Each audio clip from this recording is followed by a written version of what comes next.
Zijn niet de ding zuiver die sausjes voortbrengen is probleem, maar er zijn geen oordeel van die ding. De externe wereldcrisis vormt door je interne motor. Waarheid is dat dan persoonlijk, zolang dat die geloofd wordt. Hoe dat de zaken zien, zijn ze werkelijk reëel. Dus je bepaalt dat er allemaal in je leven speelt. Klinkt niet logisch? Akkoord, maar laat het eventjes rusten. Dan komt er later reperen, toe versluit onder bewust. Een regenbui is een essence, niet lastig of zalig, maar afhankelijk van hoe dat ik beoordeel. Bepaal het ook de fact dat wat dat de een de leegte ziet de ander pure ruimte en het potentieel dat biedt. De toeschouwer maakt een schouwspel tot wat dat is. Aristoteles' metafysica is dus geschikt voor te begrippen hoe dat potentieel geactualiseerd wordt. Kinesis wordt de intelligie die geobserveerd wordt oneindig energia. De lezer schrijft het boek, de kikker maakt de film en ook de fan beschildert zelf het doek. Vertrekt vanuit de wereld en eindigt in je innerlijk en dan staat het ding. Afstotend of beminnelijk, het ding is pas het ding geworden wie je blik. Een benadering en zien in een ogenblik. Het ding naar eens oordeel beweegt naar de configuratie dan maar weer erop kleven. Het ding is pas het ding geworden wie je blik. Een benadering en zien in een ogenblik.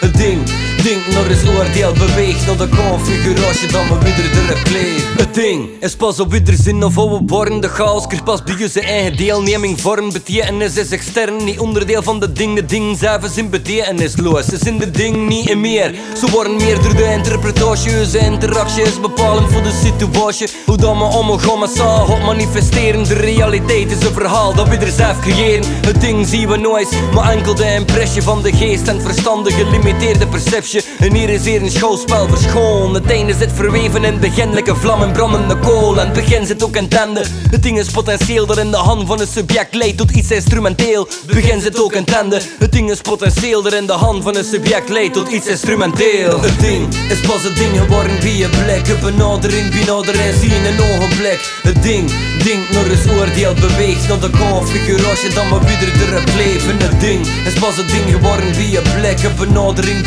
en zien in een ogenblik. Het ding naar eens oordeel beweegt naar de configuratie dan maar weer erop kleven.